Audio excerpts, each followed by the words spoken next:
안녕하세요. 따뜻한 복지사 따복이에요. 제가 지난 시간에 정부가 그간 2026년까지 어떤 걸 하겠다 발표했었는지 말씀드렸어요.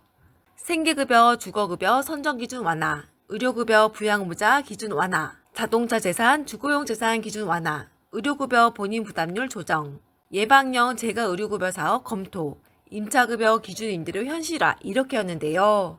이것들도 물론 중요한 내용이지만 또 하나 정말 중요한 게 있어요. 바로 기준 주기소득인데요. 기초수급자는 기준 주기소득으로 수급자 여부가 정해지고 생계급여를 얼마 받을 수 있는지까지도 정해지기 때문에 이게 얼마인지가 굉장히 중요해요. 우리나라는 매년 8월 1일까지 내년도 생계, 의료, 주거, 교육규모 선정 기준이 얼마인지와 최저 보장 수준이 어떻게 되는지 공표하라는 법이 있어요.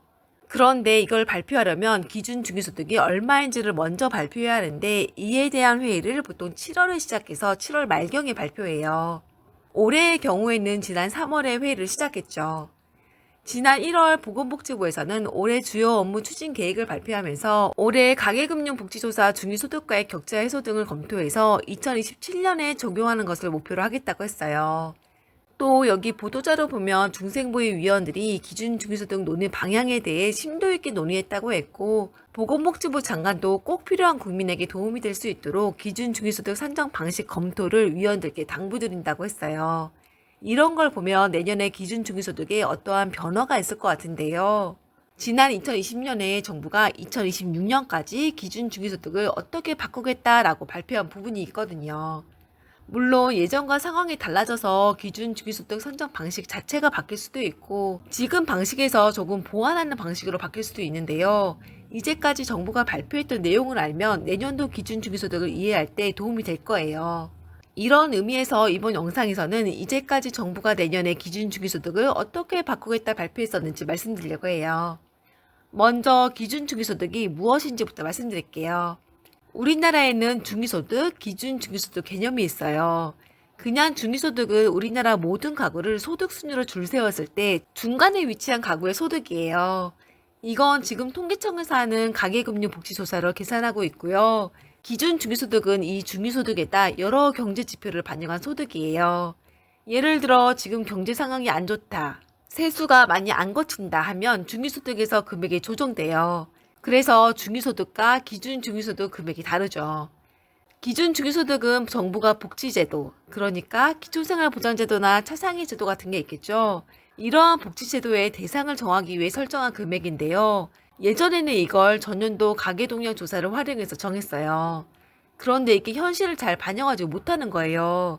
심지어는 내년도 기준 중위소득이 올해보다 적기도 할 정도였는데요. 이렇게 되면 복지 사각지대도 많이 생기고 생계급여도 너무 적게 돼요. 그래서 정부는 2021년부터 기준주기소득 산정 방식을 기존의 전년도 가계동향조사가 아닌 가계금융복지조사를 활용하는 걸로 바꿨어요. 그래서 현실을 더 잘 반영할 수 있게 했는데요. 문제는 이렇게 하니까 새롭게 바뀌는 기준주기소득과 이제까지의 기준주기소득 금액 간의 차이가 너무 커져버린 거예요. 실제 여기 2020년 정부가 발표한 제2차 기초생활보장 종합계획안을 보면 2018년도 기준 중위소득이 451만 9천 원이었는데 가금복 중위소득은 508만 4천 원이었어요. 둘 간의 차액이 무려 56만 원이나 되는 거죠. 이렇게 기준 주기소득 산출 방식이 불안정하다 보니까 새로운 기준으로 기준 주기소득 금액을 산정하려고 하는데 기준 주기소득으로 결정되는 게 기초생활보장제도, 차상위, 한부모 가족, 국가장학금, 행복주택 등등 70개가 넘다 보니까 정부가 재정을 감당할 수가 없는 거예요.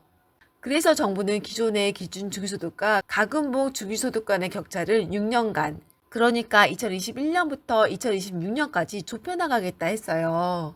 여기에 정부는 1, 2인 가구가 다른 가구들보다 생활비가 더 많은 것을 감안해서 2026년까지 단계적으로 생계급여를 더 보장해 주기로 했죠.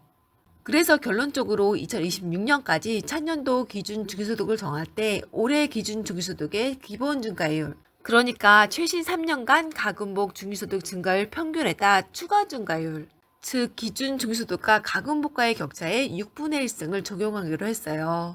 산식이 뭔가 어렵고 복잡한데요. 결론만 말하자면 정부가 내년까지 현재 기준 중위소득과 가금복 중위소득 간의 격차를 줄이겠다. 그러니까 내년이 가금목 중위소득 간의 격차를 해소하는 마지막 해라는 거죠. 그래서 내년에 기준 중위소득이 올해보다 많이 올라갈 것 같다고 기대했는데요. 이 시점에서 올 초 보건복지부가 이걸 내후년인 2027년을 목표로 하겠다고 했고, 지난달에 중생부위 위원들이 내년도 기준 중위소득에 대해 논의했어요. 이게 정확히 어떻게 바뀌는지는 석 달 뒤 정도가 돼야 알 수 있을 텐데요. 장관님이 말씀하신 것처럼 꼭 필요한 국민에게 도움이 될 수 있도록 바뀌면 좋겠네요. 그런데 아까 정부가 2021년부터 2026년까지 현재 기준 중위소득과 가금목 중위소득 간의 격차를 줄이겠다고 했었어요. 그럼 과연 이게 얼마나 줄었을까? 여기 지난해 7월 25일에 참여연대에서 2024년 기준 중위소득과 가계금융복지조사상 균등화 중위소득을 비교해 놓은 자료가 있더라고요. 이 표 한번 볼게요. 여기 보시면 1인 가구 기준으로 가금목 중위소득은 2020년 202만원, 2021년 213만원, 2022년 227만원, 2023년 252만원, 2024년엔 추정치로 271만원이에요. 제가 이 자료에다 중생부에서 발표한 기준 중위소득 금액을 비교해 봤는데요. 매년 격차가 커지더라고요. 그러니까 기준 중위소득이 현실을 잘 반영하지 못하고 있는 거죠. 이렇게 되면 생활이 어려운데도 혜택을 못 받는 분들이 많을 거고 생계급여도 적게 느껴질 수밖에 없어요. 특히나 요즘 같은 고물가 시대는 더 그렇죠. 정부가 기준 중위소득을 정하는 산식을 만들긴 했지만 세금이 부담된다, 경제 성장률이 낮다 등등 여러 이유를 대면서 이걸 지키지 않을 때가 많았던 거예요. 이게 쌓이니까 가금목 중위소득과 기준 중위소득 간의 차이가 지금 크게 나는 것 같아요. 전 기준 중위소득이 지금 현실을 잘 반영하려면 중위소득과 기준 중위소득 간의 격차가 작아야 한다고 생각해요. 이제 석 달 정도 있으면 내년도 기준 중위소득이 나오는데요. 내년에는 기준 중위소득이 지금 현실을 잘 반영했으면 좋겠네요.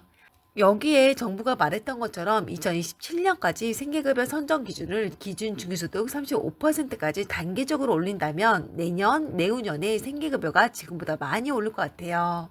이 기대감이 실망감으로 바뀌지 않길 바라면서 오늘 여기까지 하고 다음 시간에 또 뵐게요.